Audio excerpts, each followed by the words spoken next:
Hello, everybody. How are you today? February, I know I'm a little bit before February. It's in 3 days. How is it almost February? Um, is all about relationships. And what better way to start? It's gonna bother me. Distraction.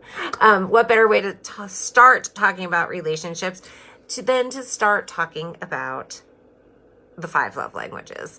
So empaths, bless our hearts, are relationship people. We move through the world energetically. We are those caretakers. We love relationships. Sometimes they're healthy, sometimes they're not, sometimes they're toxic, all the things. So this is going to be an overview of the 5 love languages, but energetically, I want you to really feel into it. To really get a sense of what your strongest ones are, and as I was like rewriting this and rereading this and stuff, I was like, I feel like I'm a little bit of all of them. And so keep this in mind, like 5 love languages, Gary Chapman. If you've read it, drop it below. As always, if you're watching live, #live. If you're watching replay, #replay, so everybody could see it, and algorithms and all that kind of stuff. So have you read it? That's what I want to know first. And if you have, let me know what you think of it and what your love languages are. So, if you haven't read it, it's a great book. He references Christianity a lot. If that is your jam, awesome. If it's not, take it with a grain of salt, because he's got a lot of good stuff to say.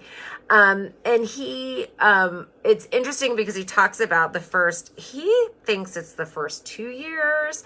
I think it's about the first 6 months, but he specifically talks about the first 2 years when everything is wonderful and fantastic and you are totally in love. I like to call that the love bubble, right? Everybody's in the love bubble, and then it's wonderful. And oxytocin, which is that love hormone, reigns supreme here. Okay, we're feeling the love, so we could essentially carry on the human race, right? And that is why that oxytocin explosion happens, where you're in this love bubble where you're like, this is amazing.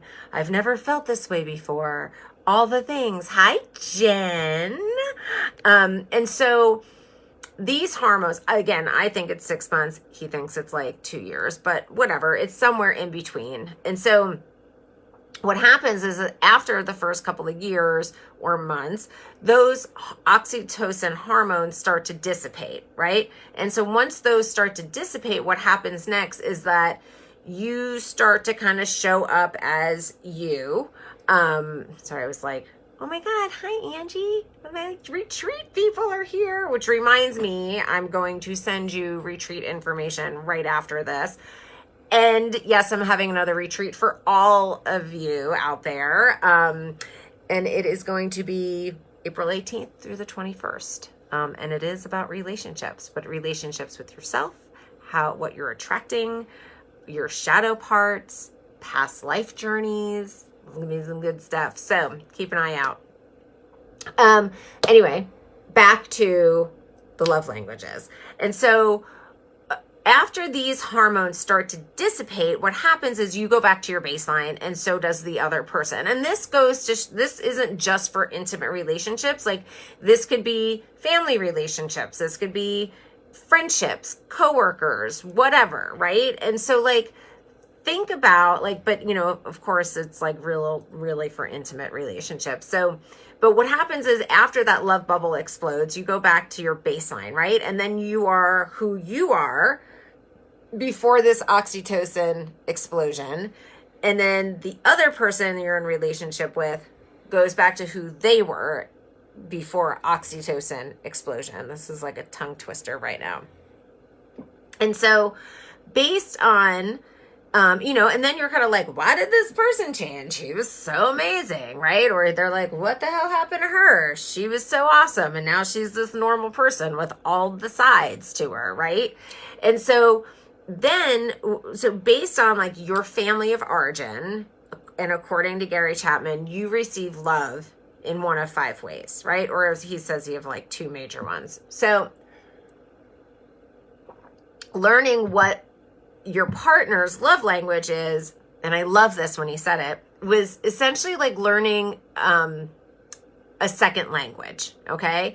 And so it's like how you're going to fill each other's love tank is how he puts it. But it's essentially going, okay, once this oxytocin wears off, who's the person in front of me and how do they receive love? And then it is learning like a second language, right? And so that first love language is what you're fluent in, right? So there are the 5 types. So let's get into them. So I'm looking on my screen right here because I don't know where, I don't, I'm not going to bore you with technical stuff because I don't even know it. So anyway, the first one is words of affirmation. Okay.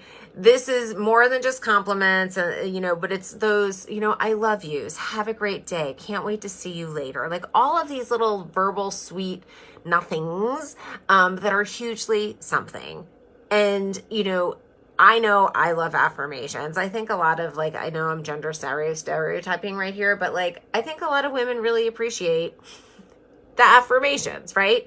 So if this is not your love language, you want to, and your partner's is, you want to communicate by encouraging them, doing affirmations, affirming them, appreciating them, empathizing with them, and actively listening to them. Okay, that is what is important here.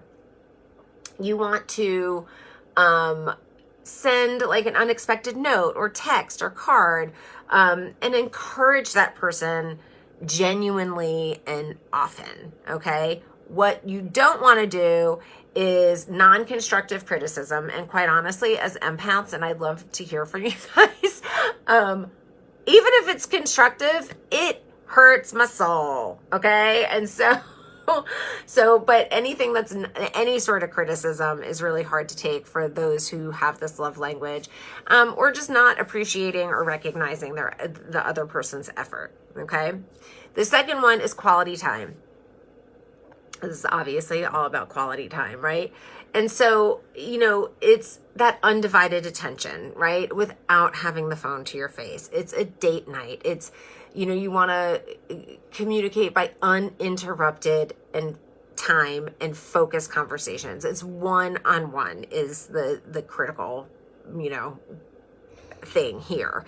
And so, that is why, I love running groups. I absolutely do. And I love doing retreats and stuff, but I really love working one-on-one with clients because I just love that quality time, quite honestly.